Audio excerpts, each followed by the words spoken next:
Hi, everybody. Welcome to a review of my design work over the last period of my research. I am Phoenix Perry, and I am a interactive designer, experience designer, games designer, creative director, machine learning technology creator, tools builder for game engines, educator. I wear many, many hats, activist, um, many things. And hopefully we'll get into that as I take you through my work. So without any further ado, let's go ahead and do that. So I'm Phoenix Perry. I like to think of myself as an entangled experience designer. And what do I mean by that?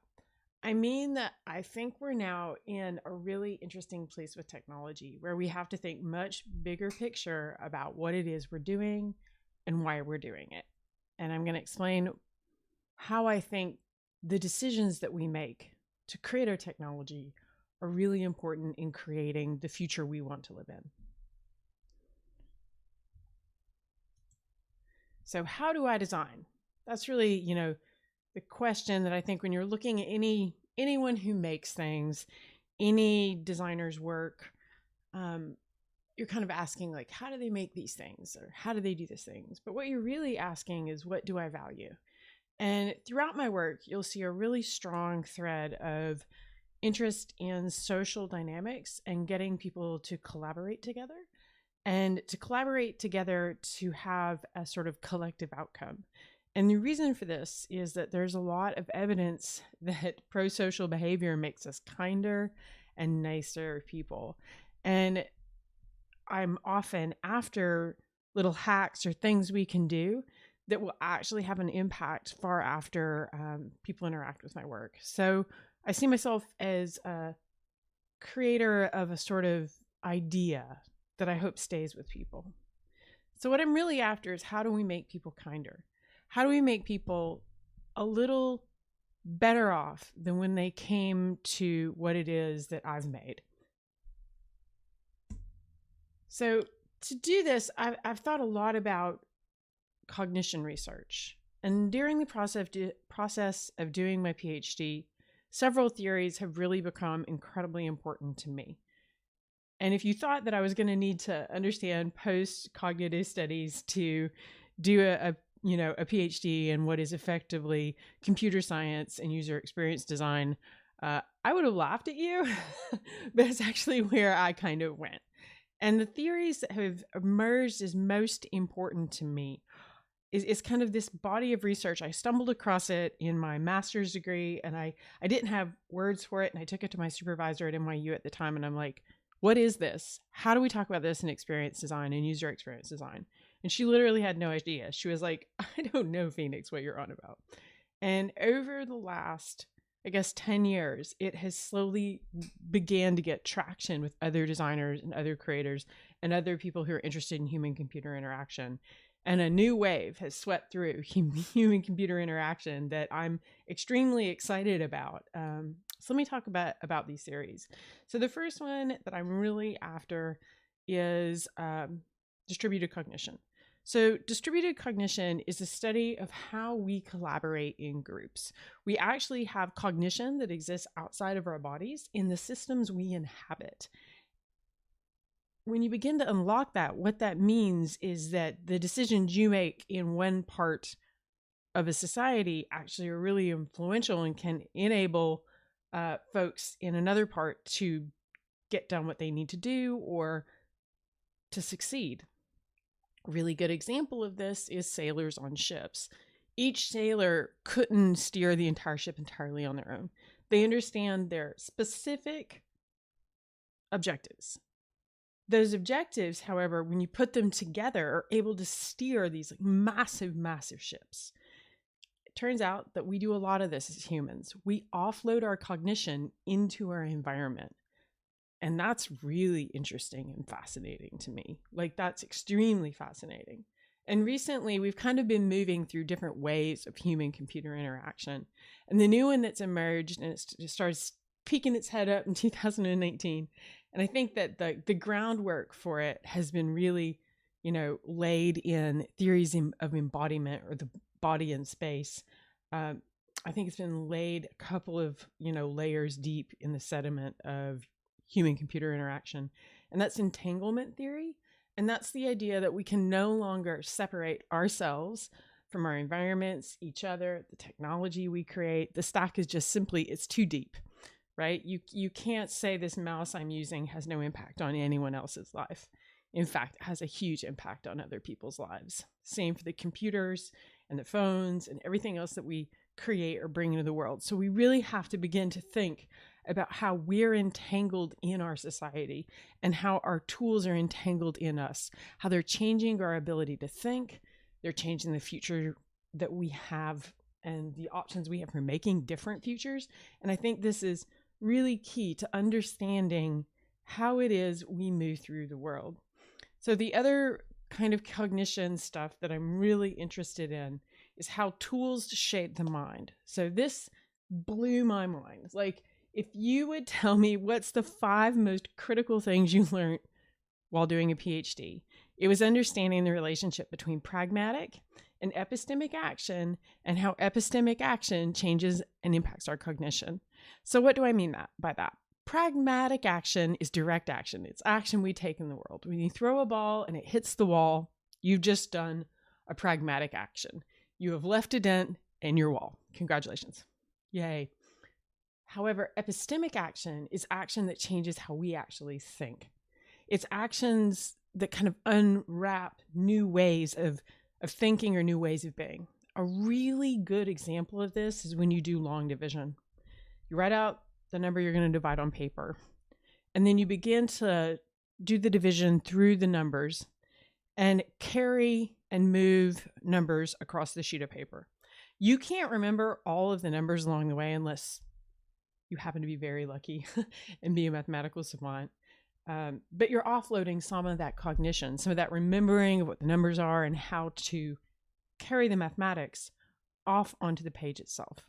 And it turns out that the theory that was used to kind of look at these, how this impacts how we manipulate user experiences, it was Tetris. So not necessarily the theory, but the tool. The tool was Tetris. And the researchers who worked with it observed how people were playing Tetris. And it turns out that people were rotating the pieces in Tetris way more than was strictly necessary, which meant the ability to rotate the pieces, the ability to move and rotate the pieces changed people's cognitive abilities to solve the puzzle.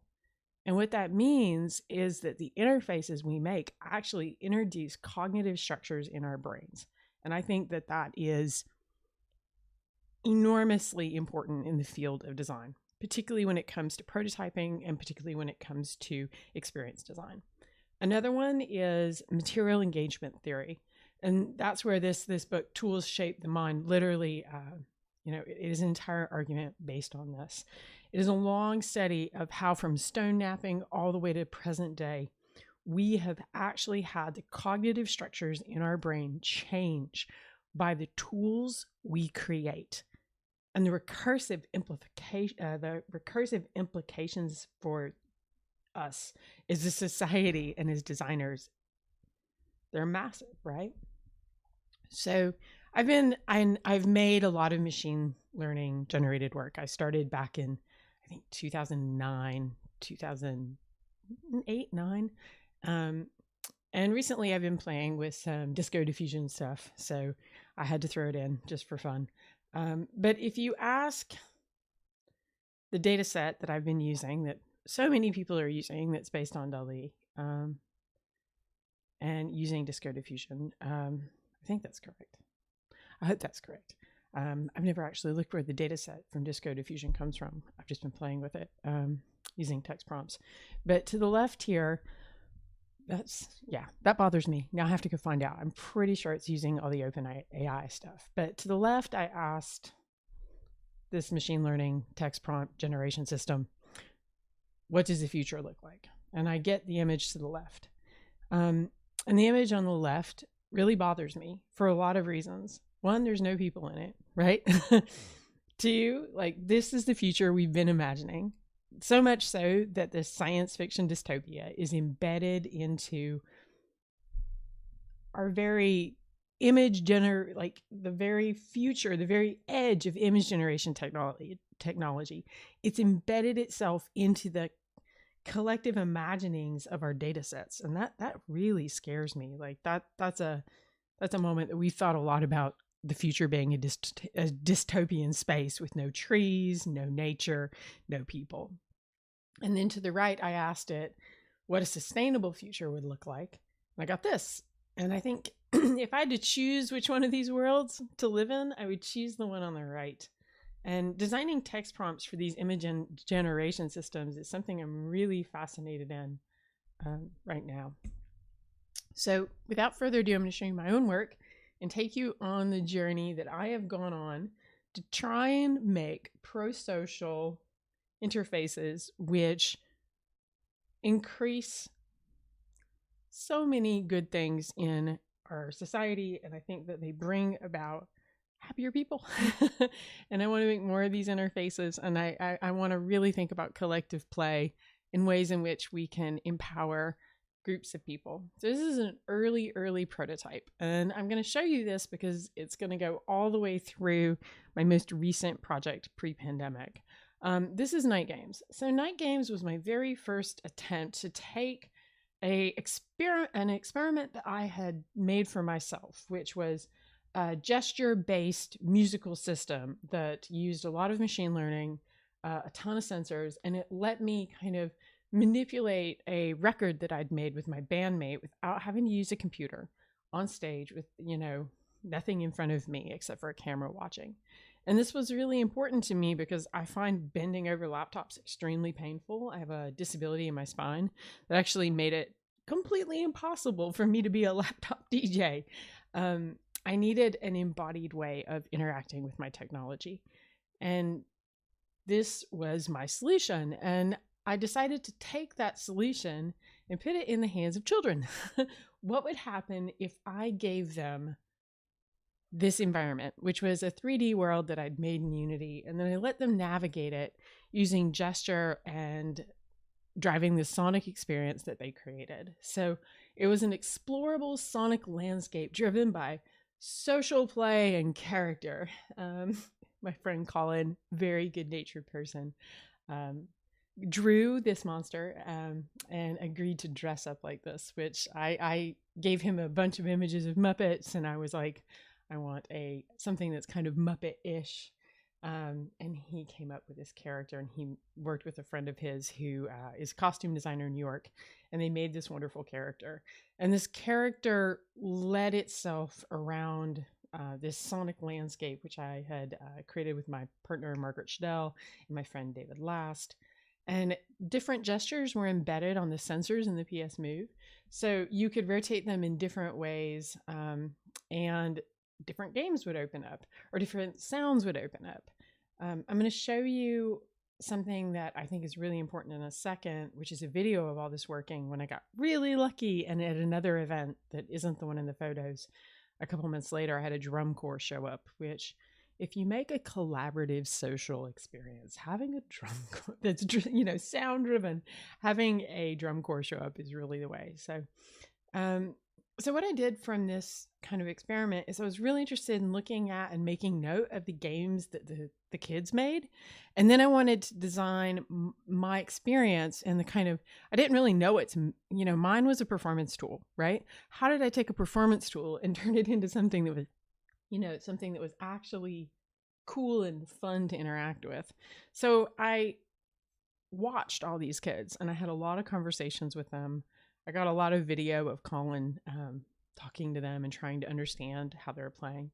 And on the left, you'll see 2 mini games that I've got a PDF with a ton of them jotted down on the emergent games that the kids kind of created in the scene. And I'm really interested about how I can look at what people are doing, observe what they're doing, reflect on what they're doing, and create experiences around the social structure that they're building through play. Oh, yes, I want to show you my drum corps video. Let's go back and do that because it's fun. So let's see. Just open up. Yes.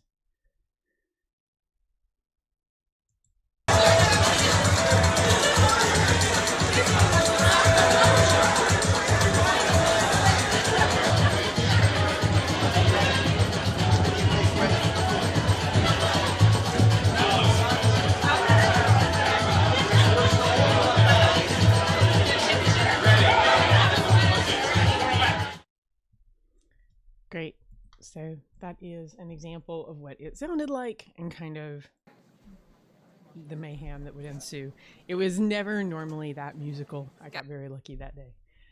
So the next prototype that I made from that idea and kept calling Night Games, and you'll see that there's a theme throughout my work.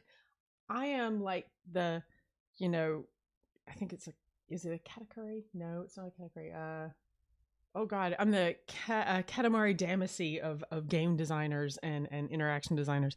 I roll up anybody I happen to like into whatever project I'm working on. And that's because I really get excited about people I meet and different skills and interests they have. And I try and involve them in anything I'm making. So you're going to see everything I've worked on. It's got like a long list of collaborators. And you'll see here that I rolled up Adele Lin and Sophie Kravitz into this fun experience. Oh no, Adele's name's not on the slide. It should be. I will fix that before I send it over. But I was really interested in how the free-flowing play that I saw previously could also work with the structured games that I was seeing. So one of the games I saw the kids make was a kind of capture the flag style video game thing where they tried to, you know, essentially take control over all the moves. So they would kind of try and grab them from each other and kind of hoard them up and then try and work out what sounds they made. So I kind of tried to make a capture the flag game with the moves. So you'll see here that the moves have a different color on them. And I have these pyramids above, and essentially you could turn each move the color of your move by just holding a light to it. And that super loose structure existed in the freeform play experiences. So how do you kind of do these things at the same time? How do you have freeform play and structure? Great. This is Adele. She's in a lot of photos. Adele and I have been working together for so many years now. And Adele and I also were curious about what we could do. So Adele is a designer who's after my own heart. I feel like Adele and I have a lot of affinity. It's probably why we've collaborated for going on 10 years now. We were really interested in like making things out of garbage, which you'll see as a theme in my work, making beautiful things out of trash. I have many things that have actually just been made entirely out of garbage.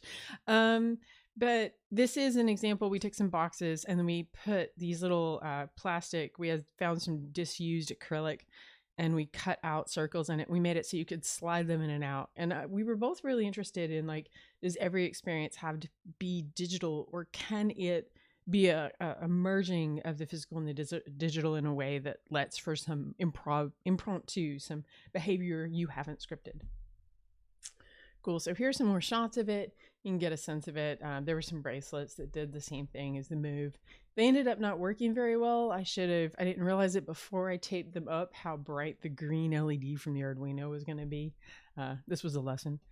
But they look cool on the NYC subway train ride home. And you can see over in the bottom corner, there's someone who's like worked out that they can like pair them together, and they've both gone green in that photo, which is, they also did go green. They went that nice shade of green, not the awful bright green in the photo above. We really tried to get the LEDs to look cool. So the one problem that this prototype presented, and even the prototype above, was people really being able to pick out what sound they were making. People enjoyed the play experience, but they didn't necessarily, they weren't able to lock onto it. So like the video that I showed earlier of the drum corps, I can hear the folks in the back that are kind of not on beat, but it's because I know what sounds they're making, and I don't think they had any clue. And you can hear people hold the move to their ear, which I thought was really fascinating. And to this day, I still want to put speakers in interfaces. I don't know why I haven't done it. Probably just, I don't know, lack of time. Who knows? But it is something that I keep saying I'm going to do and I haven't done. But I was curious. Adele and I were in Amsterdam, and we decided to take this idea, and we got offered a show, and we thought, let's take something from Night Games. Let's take the cool acrylic and let's make one thing in the center of the room, and let's make the interactions super direct. Like you can't miss what they're doing. And how does that change how people play? And we observed that. I think because it's like you read about it together. Exactly. I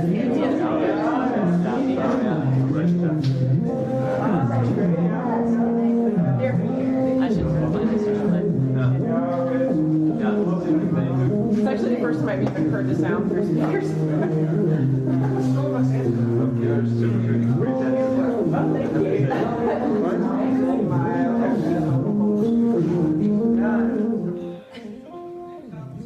The best is like sometimes I do flash.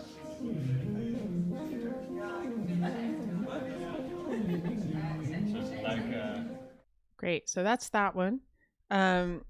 Cool. And so from there, we submitted a grant to a nonprofit called HarvestWorks. They gave us a grant. We blew out a prototype of that prototype of actually the tree that's down there in the right-hand corner. Let us get a big show in Berlin.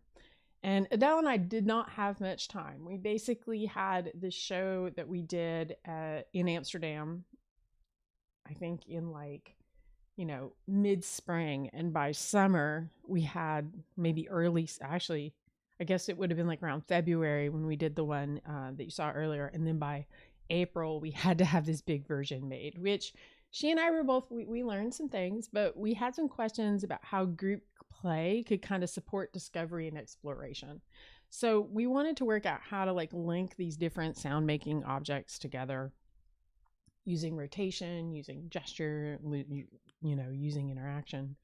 And we had this idea of building this low poly video game world in the middle of an art gallery. And they told us it was going to be in a white box theater. They agreed to our very detailed, Adele was an accountant before working with me. And now Adele's a machine learning researcher. But Adele's super organized. She sent over all of the things that we would need, all the, and it just turned out to be so much harder for the festival to get things for us. And a large part of that had to do with accessibility of resources in Germany. Turns out most of the things that we needed to make this were locked up behind guild licenses, which was a whole situation. So we had a week on site to assemble, to cut, make, buy, assemble this entire sculpture. And this was the height of my foolhardiness.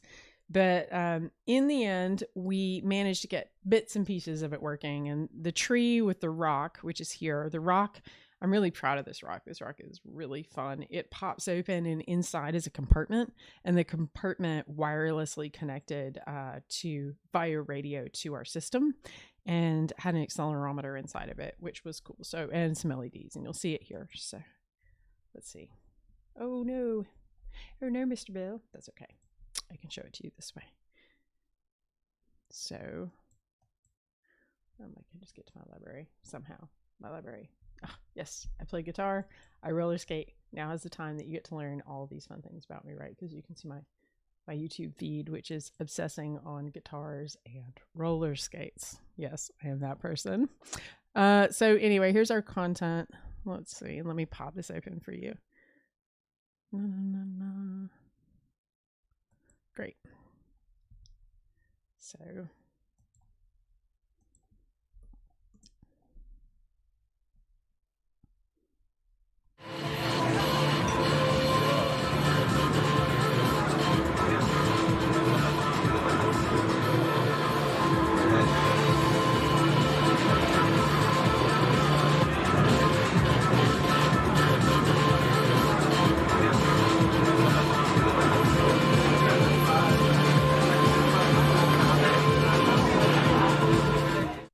So in that video, you could see the players start working out the interconnection between these objects, right? And I thought that was a really cool and fun thing to do. But what I really got from this was, how do you learn from like glorious, massive amounts of failure, right? That's really what I came to understand was, what do you do when you absolutely wipe out, and you wipe out like large, like not minor, large. Look at the look on my face here. It's object terror. You wipe out in front of your entire community. So this was, Adele and I didn't sleep for 5 days. I think by the end of it, we were both ready to fall over and die. And we learned a lot, but we learned so much from this experience in how we were going to stage it the next time we had an option. And the heartbreak about this is it got boxed for 5 years because we didn't get any really significant documentation. And so many people who were curators witnessed it gloriously collapse. The art gallery moved us outside at the last minute, which was an experience that I wouldn't wish on my worst enemy. Going from being in a white box gallery to losing the white box gallery before you turn up, basically, and like by the time you land, it is outside. Building electronics outside, I learned so much from this experience. I learned how to make things super robust. So now a lot of my stuff doesn't break. And it was because I learned how to handle for dust. I learned to handle for just really everything that could go wrong going wrong. I learned how to network European guild licensing systems, which was something I wasn't prepared for. I learned a lot about how player interaction in loud environments needed to work. And I learned so much, and you'll see this carried through in my next project, Bot Party, what voices cut through noise. Cool. So this is the final prototype of what I believe was the Night Games journey. It took a decade for it to get this good. And by the time it hit, maybe not quite, like right under a decade, it took 9 years for this project to become just the absolute jaw dropper that I think it was always meant to be. And this is it at the Wellcome Collection Permission to Play, London, UK. And the Permission to Play show itself was like coming home. I felt like I was finally being shown with my influences. And, Buckminster Fuller's downstairs, and they're talking about architecture and indie games, and our work was upstairs, and I just felt really connected to the entire experience. And I rolled up a whole bunch of new collaborators for this. Robin Baumgarten, who's made a game called Line Wobbler, Federico Fasce, Adele, and then a new friend called Ben Kelly. And Ben he's an amazing sound artist, and he has been working with the indigenous people in the Amazon to really help raise awareness on their sound ecology and how the environment that they're within is being clear cut. And he's made a open source sound resource so there's a record of what their environment sounded like before it's completely destroyed, which is probably, they're fighting, but it's a possibility. And he's placed it on collection in the British Library. And one of the things that you'll hear in this piece is a kind of integration of Ben's work into the idea, which was Forest Daydream, which is this low poly forest from a video game built in the real world. So what we did with this is we started with the weather, and we started in the morning, and the different games that were embedded on the different pieces required multiple people to play. And as you unlock the different games, the weather advanced throughout the day. So you would go from morning all the way to night. And you'll see that's what all the different lighting is. I tried to get one of everyone, but the blue one here is the rainstorm. The pink one is when you've gone and you're in day and you're trying to like go between all the trees. So there's like this pink tree game where you have to kind of run around the room faster than you can physically move to get to the pink trees in time. So it requires kids to kind of point at each other and make teams, and this kind of team collaboration.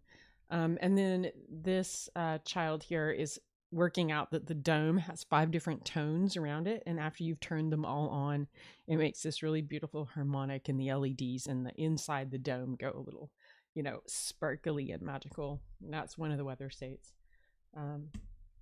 Cool. So I'm going to show you a video, and what I think is different about this video is I wouldn't have gotten to the forest bath thing myself, but I decided to take my ideas and start collaborating with a huge group of students. So I wrote this unit called Advanced Computational Environments. And what this unit does, I wrote an MSc, which is, first of all, I wrote a master's degree at the Creative Computing with Ben Stouffer. And that's that's my job now. Make your own job.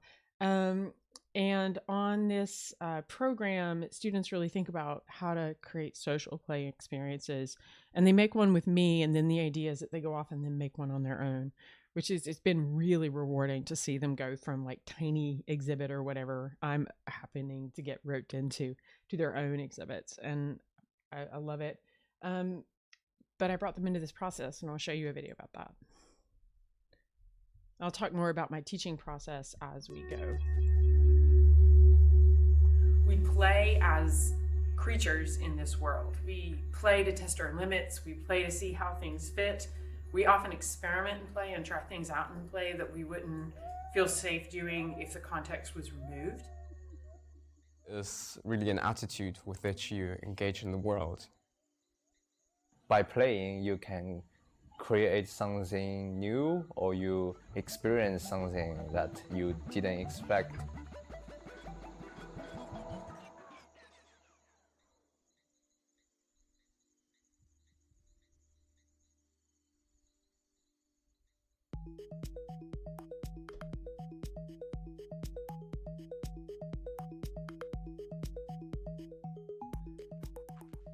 Hello, I am Phoenix Perry, and I'm the course leader here on the Creative Computing degree at the Creative Computing Institute. This is a project called Forest Daydream, which is the third iteration of a project that I've been working on for several years with many different collaborators. It is a long-term research agenda that I've had to look at social play in groups and collaboration in groups. So the project itself involves a couple of pieces. There is a small forest, which looks like a low poly video game forest, and a small hut, which looks like a low poly video game hut. My thinking behind that is that we spend a lot of time in virtual natural environments when we live in cities. So pulling where we actually end up going back out into the real world and looking at it as an object. So that's why it looks the way it does and the kind of architecture it has. Beyond that, each piece is interactive, and then there are games which play out amongst the pieces, and they require multiple people to play. So something will be happening over here, and then you'll need a response to it over here. So there's no way to play it on your own, so you have to ask for help and ask for cooperation, which is one of the underlying philosophical points I'm trying to make in the game, is that you can't do things on your own, you need to do them in groups.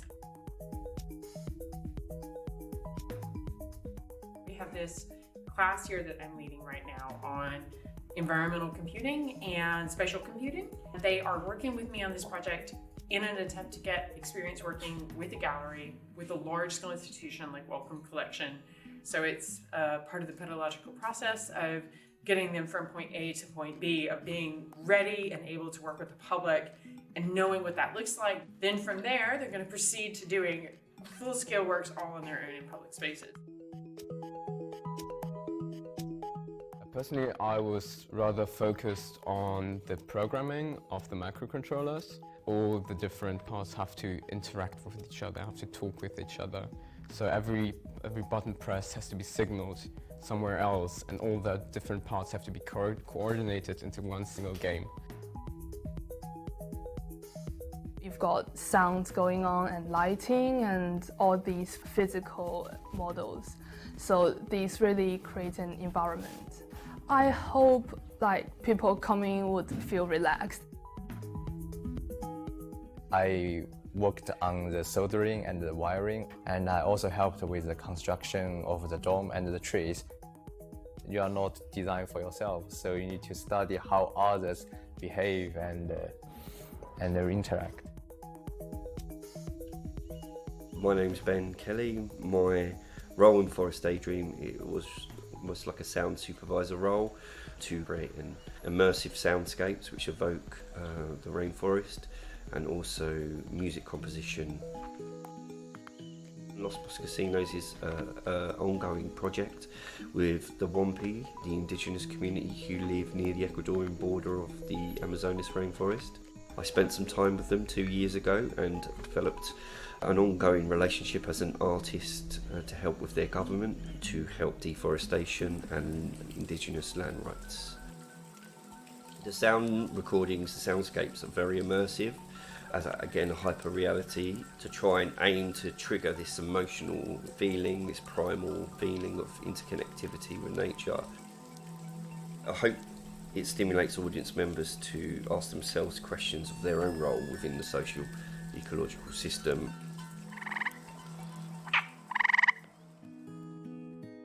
We need outlets for social collaboration communication as adults, and we don't get them enough. And we really have to think about how play sits in a modern society in new ways.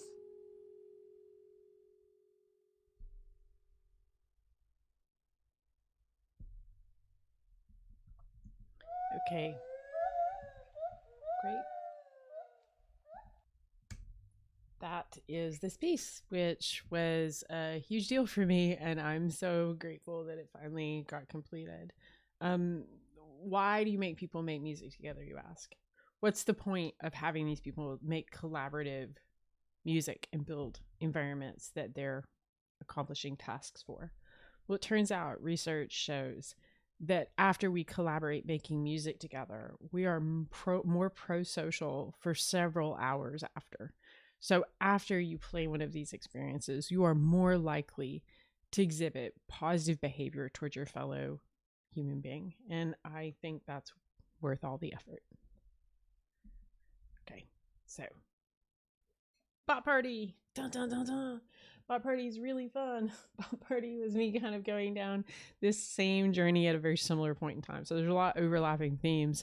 But what I made is actually pretty significantly different in some ways. But you're going to easily see that there's an emergent theme amongst the pieces that I've shown. I make 10 briefs a semester around prototyping and physical computing, make an interface out of Moss, et cetera, et cetera. I didn't include any of that stuff. So I've definitely curated what you're seeing into the collection of work, which is mostly in my doctorate. So I'm going to kick it off now with Bot Party, so you're looking at an analog synthesizer up here and a step sequencer down here and a ridiculous, silly amp that is in the style of a Marshall amp, even though it runs on 2 AA batteries here.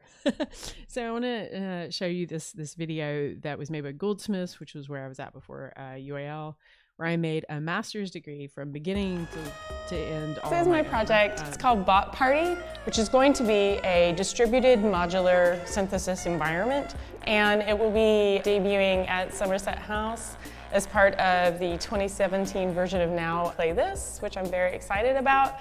It is part of a much larger research project that I've been working on for years, about making music with children who don't know how to make music and teaching them that their impact on a collective environment causes implications for the whole of the environment that they're within. There'll be a ton of different patch cables, and the idea is that the children will be able to patch different modules to each other, and the units will actually have speakers in them. So they'll hear their sound as they move through the space, and then they'll choose who they connect to, and who they connect to will impact and change the sounds they're making. And it's also a really fun way to explain how sound gets created. So it's a sound education tool as much as it is an art project. I think the fact that it's really just playful and joyful, people just walk up and go crazy and turn all the knobs. It's not intimidating in any way. And I think often, when you see big music creation systems, they're kind of a little bit overwhelming and they're a little bit intimidating, and you don't want to break anything. But this isn't going to have that problem. People are going to just want to touch it and play with it as a result of how it looks and how it interacts. So to me, that's really exciting, and I'm really excited. I'll be really excited watching children play it. Cool. So that was the prototype that I made. I originally debuted it at a cool exhibition in Holland, in Tilburg, called The New Intimacy. And it was an exhibition around intimacy and human connection. And it also featured a lot of women in games. So that was a cool show. And I was really interested in how, making music together increases pro-social behavior. And this is really the bigger idea, is can we use oxytocin to design for love? And what I mean by that is, can we have design loops which de-escalate conflict and increase not only our sense of cohesion to a social norm, but our sense of caring for an environment that we're within? And that is a kind of deeper philosophical value that I'm asking myself with a lot of the design choices I make. And I do believe that that's going to help us bring about, if we can do it enough, a much better world. So Bot Party, you'll see there are a couple failures here and a couple lessons. I learned a lot. but mostly that people weren't collaborating enough. So I started thinking, you heard me talk about it in the last video, but between showing it and then making that video, I was doing just like a lot of rapid prototyping. I was taking all kinds of different little bots and trying to work out how to attach them together. And some of my patch cable tests I did with string and tape, as you do. So I had little boxes that I very quickly laser cut, which are here on the left. And I was just using, in this case, this is wire. This is actually hooked up and works. But originally, I was literally just using string. And I quickly found that the string became a giant tangle of mess. And there was no way I was going to give this to kids without the patch cables getting ripped up, the synthesizers being destroyed, and the entire thing falling flat on its face. And after I learned from Amaze, I was not going to put myself in that situation again. I wanted a bulletproof design. And the other thing that I really took away from Forest Daydream is that if I really wanted to reach a lot of people, I had to be able to put it in a suitcase. So I designed this experience intentionally to basically go in a carry-on. So once I realized the patch cables weren't going to work, I had to come up with another idea. So that's when I got the idea that all the interaction could happen between touching different people. So when we were patching the patch cables, that was kind of already happening because people were helping each other at my hack space. They were very generously my guinea pigs. And I noticed that people were touching each other. So I decided to turn that touch mechanic into the interaction for the game. And I worked with some research. There's this really cool paper by Disney called Touche. And it explains in it a rough theory for how to use capacitive touch and be able to identify it, specific touches. And that's what I implemented here with Bot Party. So it's not a makey or anything you've likely seen. It's actually some filter math. And I'm able to tell who's touching what bot. Well, not who, but I'm able to tell who's holding, who being kind of rough there. I'm able to tell if player 1 is touching player 2, touching player 3. For example, I can delineate between 1 and 3, which is different than like anything else. And I can also tell if everybody's holding hands, which gave me some really interesting behavior to design for. And the other thing I did is I put accelerometers and gyroscopes and stuff. I put IMUs in them. And that let me know if they're being picked up or rotated, which let me take all the gestural goodness from Night Games and roll it into these boxes. So here you'll see at Somerset House, this was the show. Now Play This is a huge game show in London. It's a part of London Games Week. It's thousands of people come through. So I'd have thousands of people use this. So I wrote a little story about human intelligence. So the story goes that these little bots are wearing disguises and they're trying to trick humans into playing with them so they can be retrained by the artificial intelligence on how to have human intelligence. And I thought that was a fun little story twist. And they're just, trying to retrain the HI and how to exist. So, hi, here we go. Yes, I'm very cheesy. Cool. So you'll see some interaction here. People are moving and shaking the boxes. And of course, that's making sound. And one of the things that I mentioned that I learned during Night Games was that what sounds are clearly identifiable. Did some research on this, and it turns out voices, animal voices and human voices are really, they'll cut through, because of the spectrum that they sit in, they'll cut through basically anything. So you'll see that I have put, first of all, animal sounds, and then later a different sound, which I'll spoil it now, little yes, a little affirmation, because everybody loves to be told yes. Into the bots. So you'll see here that, again, I was really interested in how to trigger weather. When all 3 people touch each other, you get a beautiful rainstorm, and then there's different sounds and animals in each group, and they're all corresponding with the little disguises the bots are wearing. So it turns out we need touch. I'm going to talk a bit more about that in a second, but this is kind of interfaces. And I'm going to show, after Now Play This, I've got a long history of submitting myself to exhibitions and not having anything, and then getting in the exhibition and having to rapidly make a project. So that's what we have here is I submitted the first prototype to GDC, got in, and really wanted to upgrade and change it. So in between the two, we shot this video, and I will give it a run so you guys can see and hear the sounds in the boxes that were at Somerset House. Scared to box.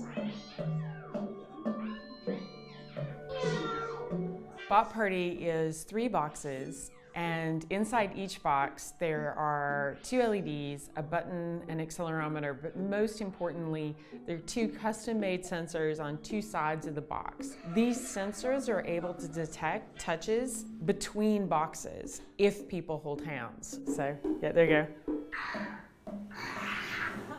I want people to understand that they impact the environment they're within, and that their interactions and their conversations between each other form a collective whole. Like, I think this one is, there's a great deal of social phobia that people have, particularly around touching each other or hugging each other or just being warm and friendly. I believe games can tell stories and empower people in really meaningful and interactive ways. Games should really expand how we think and how we see our world and give us opportunities to do things that we can't do safely in normal life. Great. So that is Bot Party at this point in time. So I got it into GDC, and then we got nominated for a GDC award, which if you told me I was going to get nominated for a GDC award by getting people to hold hands, I would have laughed at you, but you know, weirder things have happened. So this is Bot Party. The best part is I lost the competition to a former student who had worked with similar ideas. So I felt like I won, even though I didn't win, which was I give everyone here, you know, I hope that experience happens to you, because it's incredibly joyful, because not only do you get nominated for this super cool thing, but then you watch your student also get nominated, and then you watch your student win. And that was pretty darn amazing, I gotta say. We got a bunch of press. That's it in The Verge. So this is it. People made a lot of fan art. I love the picture on the right, because it was a Twitter image that this woman put up of herself holding the bot, and then she put this little emoji on it, and that gave me all the warm feels. And after this, I basically did a lot of traveling. The game was really successful. In about a year, I let over 3,000 people physically touch me, which really fundamentally changed how I see reality. It will crack your heart like wide open in 1,000 directions. So I encourage everyone here to just have casual contact with their fellow human being. I found that we need touch. It is a huge missing factor in our society, and interfaces which can help us collaboratively do things together make us bigger than our individual selves.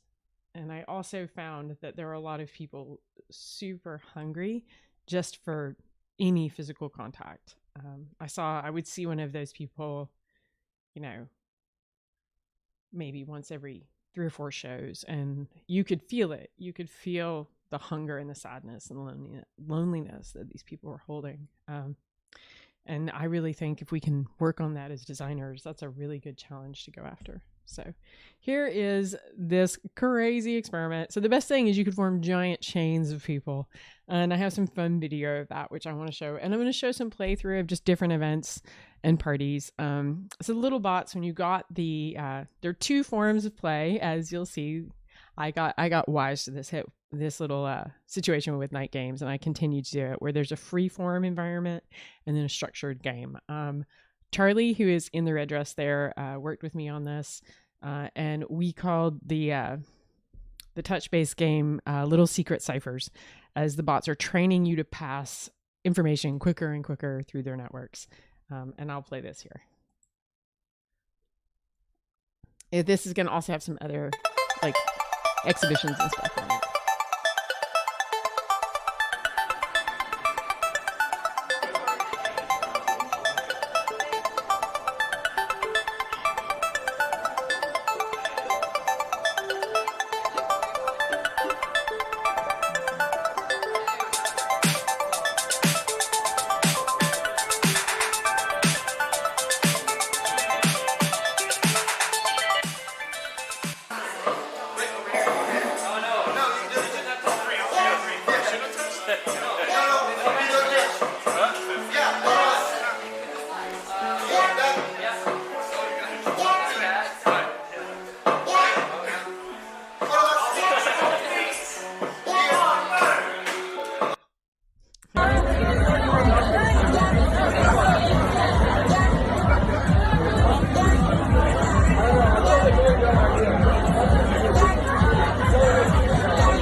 Cool. So I hope what you take away from that is actually something really cool, and that I've been studying all the different emergent play styles. And the one that you saw next to last with the arms all together, I've seen that emerge a bunch of times where people like have worked out that's a way to beat the system. And the different strategies people have emerged, I've kept a note of all of them, and I've been reflecting on all of them. I'm about to roll haptics into it. It has another show, I think, next week. God help me. Touching a ton of people post-pandemic is going to get real. I'm not even sure how to handle it. There'll be a lot of hand sanitizer involved, and a lot of safety procedures. I may ask people to wear masks just because, but I'm very excited for it. It's really cool. Here in London, we have a lot of vaccinations. It's not the US, but still, I think I'm gonna, I'm having mixed feelings about showing it again. But yeah, I think people need this. I think they need it now more than ever. All right, so here's some cool videos. Yes, you can see them. Awesome, cool photos. This place was awesome. This place had an upside down McDonald's sign and a light up dance floor. That was maybe one of my favorite places I've shown it. So now I'm gonna show Thrum, which is kind of failed experiment that kind of kicked off around the same time as Bot Party that I don't know what I'm gonna do with. But I know it's a long-standing interest of mine just as much as the music stuff, and that is I have a huge fascination with haptics and vibration and bees, and really experiencing our reality in more than human ways. And I started that originally. It was what took me. I used to be a filmmaker, and what brought me to video games and making playful experiences and interfaces in the first place was a game about hive behavior and colony collapse. So Thrum is a giant game that is a haptic grid. And what I'm trying to get people to do with my friend Heather Kelly is work out how in the hot sauce you can navigate using haptics in a group. So we had this idea to build this massive haptic floor. And there are 27, if memory serves correctly, motors in this thing. Maybe 20. 4 times 7 is, oh, good God. 28? Yeah, 4 times 7. Don't make me do math while I'm trying to talk at the same time. So yeah, you'll see all the motors there in the illustration in the bottom middle. And then on the bottom right, that's what the tiles look like when you flip them up. So this project was really cool. I CNC'd all of it myself, which was a huge endeavor to work out how to channel all the wires and stuff. And you'll see this is the first prototype of it, first circuit board, which I learned a lot about how distribution of motors can stack up blowback current from this project more than I ever wanted to learn. My diodes in this project were just not sufficient to do the job. I thought I could get away with tiny diodes. It turned out you absolutely cannot. It's actually, you need much bigger diodes than I had suspected. You'll see these itty bitty tiny diodes here. It's a huge mistake because actually the current blowback is exponential and not linear, which caused some motor drama, as you can imagine. Overheated some motors, but here you can kind of get a sense of all of the fun motors, and people were trying to like understand how they moved. And I saw all these really cool behaviors I have notes on, mainly this like tapping behavior, but people were successfully able to follow the bees around, which was cool. And I was really curious what it would be like if I played it in pitch dark, and I haven't had a chance to do that yet. Because it's got this sound component to it. It's really, really fun. So I'll play this. And then just like, where is it, Mike?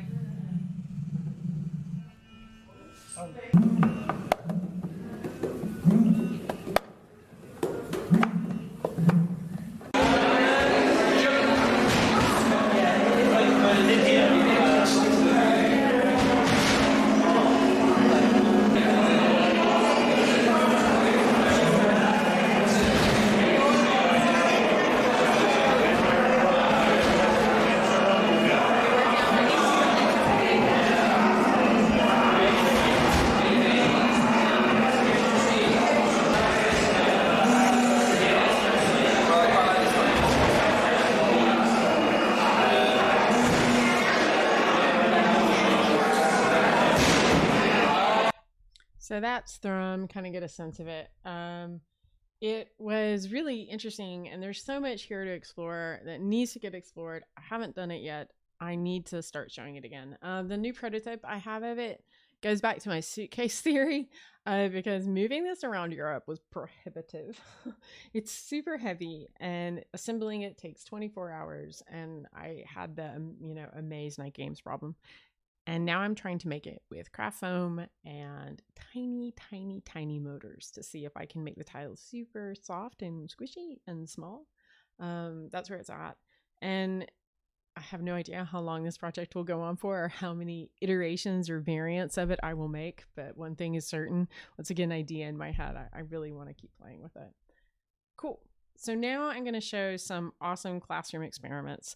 I'm really interested. I have a whole pedagogy that I've designed around transformation and how to use reflection to get us there. So I'm working on a book. I have a contract for it. It's like a year out. I should have been done this year. Shh, can't hear it. And it is about my teaching practice and how I think about interfaces. And the thing that I've been seeing is that if you teach people the history of where these interfaces come from, then give them the theories around these interfaces, the design theories, the deeper theories around why we make what we make, et cetera, et cetera.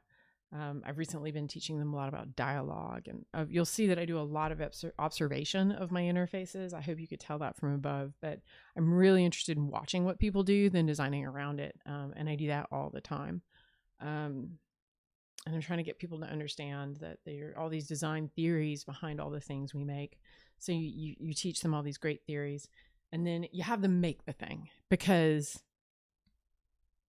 procedural knowledge is not the same as declarative knowledge. Procedural knowledge is knowledge you get through doing. And my students only learn embodiment through making and doing. So this year I got really into hands and extending the body and ways in which we could extend the body with puppetry. And I made this sensor out of trash in my studio. Hope you like it. It's craft foam Velostat, which I brought a whole roll, whole bolt, not just like a little bit. We're talking like a bolt of it back from New York to London on the plane, a fabric bolt. So I got to find out something to do with this. So I had my class make some sensors. It didn't even begin to scratch the amount of Velostat I need to work with, that maybe I'll put it in Thrum or do something fun with it later. So I had my students make the sensor, which is just a couple layers of things. It's a bend sensor, and then put it on their hands, then put it on the puppet hands, and move the puppet and see the way their cognition slipped and moved between the way that they felt it was ready to hand when they were moving the puppet versus when they were on their own hand, and the different forms of control they had. And of course I had them sonify it. So this is some of the examples. Some of the students got really inspired by the brief and went way out there, which was super exciting. Some of them made puppets you could control that had capacitive sensors on them. This one was really fun. This one was really cool because it took a lot of the things from the puppets and made parts of the body that you could then move on the puppet. So it was even more than just the hand. And they all made sound and did fun things. And this one required 2 or 3 people to play it to get the puppet to move around. And that made me really happy. So here is kind of just like the random assortment of stuff. Remember I said Bot Party was a sound education game? It turns out to be that. This is a kit that I ended up making for Do It Kits, which Helen Steer had as a business for a while. She went around the UK teaching GCSE curriculum to students and working with teachers to introduce making into the classroom. This synthesizer which uses oscillation, was used to teach physics to 7th graders. It was very fun. And we packaged it up in a beautiful kit and everything, but this is the kind of prototype of it at a exhibition called the Festival of Stuff. Over here is a weird, I don't know why I tried to do this one day. I was teaching, quite bored, teaching motors. I decided to try and emulate this instrument from electronic history that moves a motor up and down a copper coil and measures the different changes of resistance. It is an unnecessary trope, given now we have other ways of doing that. But it was fun, and it was cool to make sound with, and I don't know, fun afternoons. I do a lot of that where it's just I'm in the studio and God knows what will happen. I made a stuffy that made sound down here in the bottom. You can see me putting it together. The right is our desk at the makerspace. My God, it was wild. It just kept getting weirder and weirder, and there kept being more stuff on it. And eventually, it was bad. There ended up being a whole room behind it. And to the left, you'll see a games library. Pretty proud of this. That's a wheelchair accessible cabinet. And I also worked with Goldsmiths to create a games library with 40,000 games in it. That was a process. And there's a cool paper or two about it and what it means to collect video games in an institutional setting. So that was a fun example of working with a big institution. So why games? I'm really curious who controls the story, who controls the narrative of our culture. So back to my fun text prompts. This is the world now. And it's pretty bad. This is bleak. I don't want to live here. And I think it says a lot about, what this data set thinks is going on in the world. So I think it's really important to diversify and expand the number of people who have access to narrative. So Code Liberation is a nonprofit I started with Nina Friedman, Jane Friedhoff, and Kat Small. Later it included Carolyn Sanders, Adele Lynn, and a host of other people. And this nonprofit taught around 6,000 people to make video games for free over about 10 years.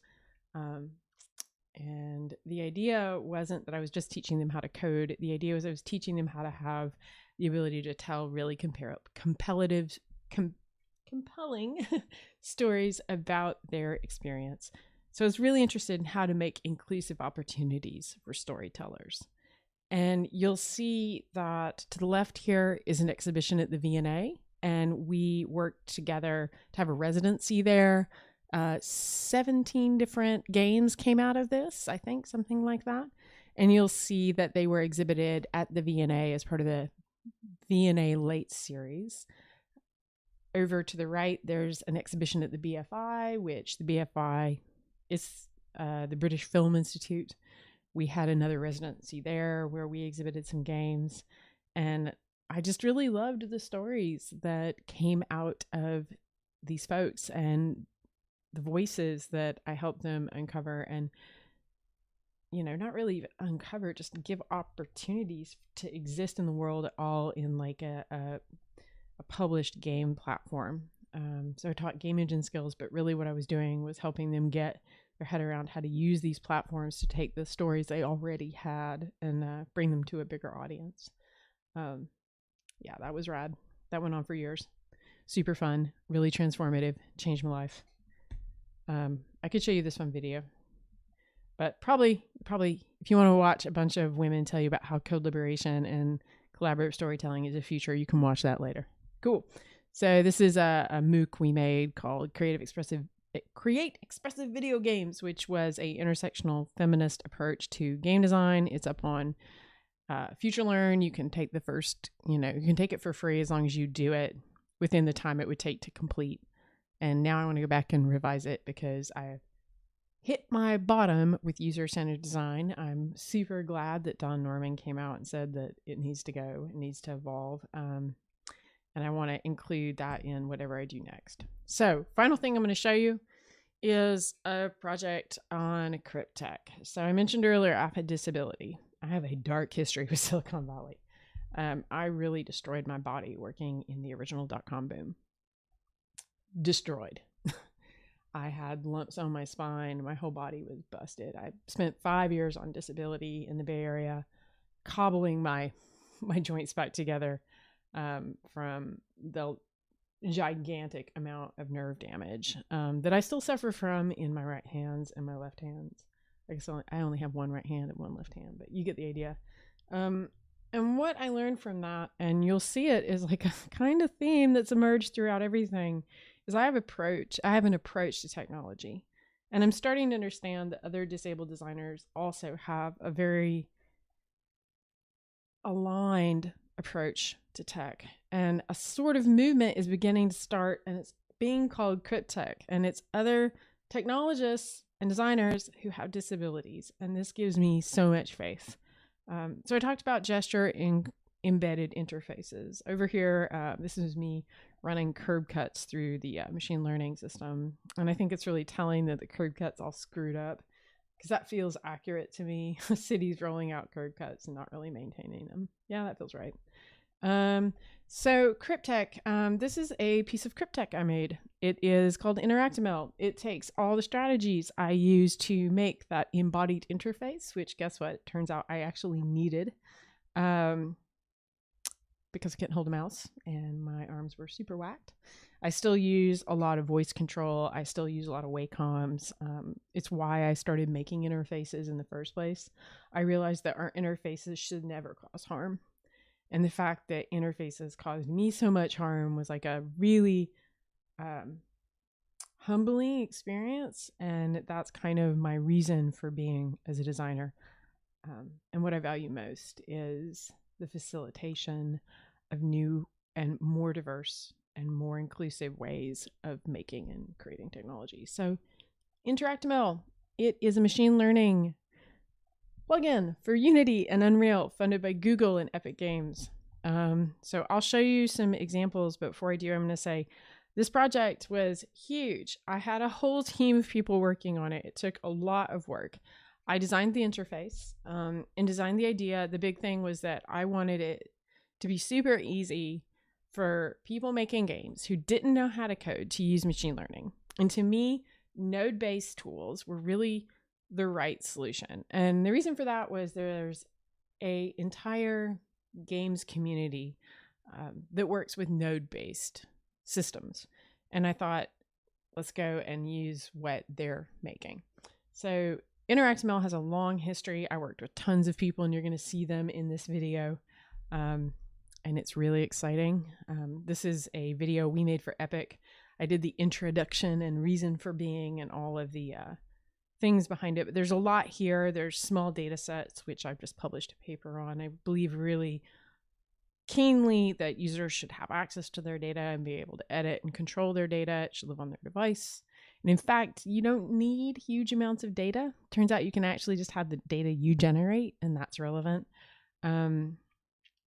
Yeah, so let's get it off. This is cool. This is our InteractML regression demo. Here we see panels showing the information about the data being recorded. In this case, the player position is our input values. The training panel shows the training status, and the run panel is the output of the running model. As the player moves around, you can see the input values changing based on the position. If we run the model, we can see the output. As we move from left to right, goes between 0 and 1. This model is currently trained on 1 being down the right-hand side of the map and 0 being down the left-hand side of the map. We also have the output value visualized as a material parameter change on the sphere at the back of the map. If we stop the model running and delete the current examples, we can record a new set. Initially, with the expected output 1, we record some positions at the front of the map, setting the expected output to 0 and recording a load of examples around the outside of the map.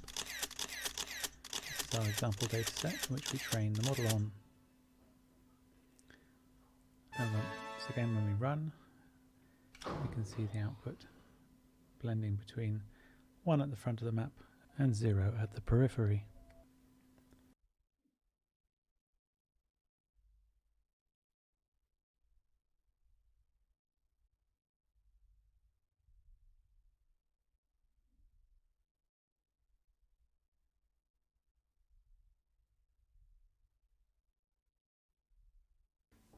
Here we have our dynamic time warp demo. This is pre-trained on over 70 example numbers. And as we can see, a series of input values generated by a gesture drawn on the input panel. The model is run on this input data and matched against the trained examples.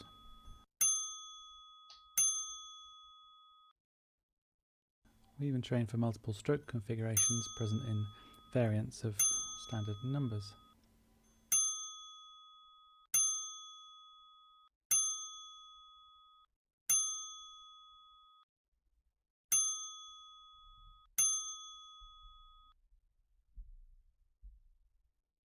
Okay, so this is the Semaphore test environment, which is actually to teach you how to do Semaphore, and we've just started developing this.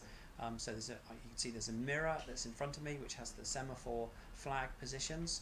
I've got my Semaphore flags in my hand, and on the left there's like a little tile, and the tile gives me the output. So this machine learning system has been trained with all the letters, so I'm hoping that I can actually spell out words and things like that. So I'm just going to start with the alphabet, and I'm just going to run the system now. So it's going to give me A, B, C, D, E, F, G, H, I, J, K, L, M, N, O, P, and then Q, and then R, S. So if I go to a space, I should be able to spell epic. E, let's see, P, I, it's quite challenging. C. Okay. Great. So that's the InteractML demo. And with that, I'll come back to me. Hey, I've been sitting here. It's 100 degrees in London today. It's crazy. I'm so hot. My hair's like melted to my face. Yeah, that project was huge. Often I end up managing a whole team of people, and this is a really good example. There were postdoc researchers, there were PhD students, there were developers that I hired, and artists, and there was an artist in residency program. It just went on and on. There was an exhibition, there was a conference, on and on and on and on. So often InteractML it spiraled, and it ended up being part of a much larger grant project that I did with a whole team of amazing people, including Marco Gillius and Rebecca Feebrink, and you saw Ruth and Bruno there, and it was just super cool and really great. And it was so inspiring to me to know that a tool that I needed to make music with, and I was started like really early on, back when nobody knew why artists might want to use machine learning. Everyone looked at me like I was mad. Everybody was into their point clouds. I'm like, why are you using point clouds with the Connect? That seems very dumb. There's already a machine learning algorithm in it. Why aren't you just training it? Like, what? I didn't understand. So I was using a camera before that, which, let me tell you, camera data can be much more accurate than volumetric data if you de-res it. But to see all that, this thing I needed that I was using as essentially assistive technology become so useful we have InteractML now has like over 40,000 users. That was kind of cool, kind of a big deal. So yeah, this is what I make. I run a master's degree, manage a team, have a good time. You got a sense of it. All right, this is my work. That's enough of me. Thanks. Bye.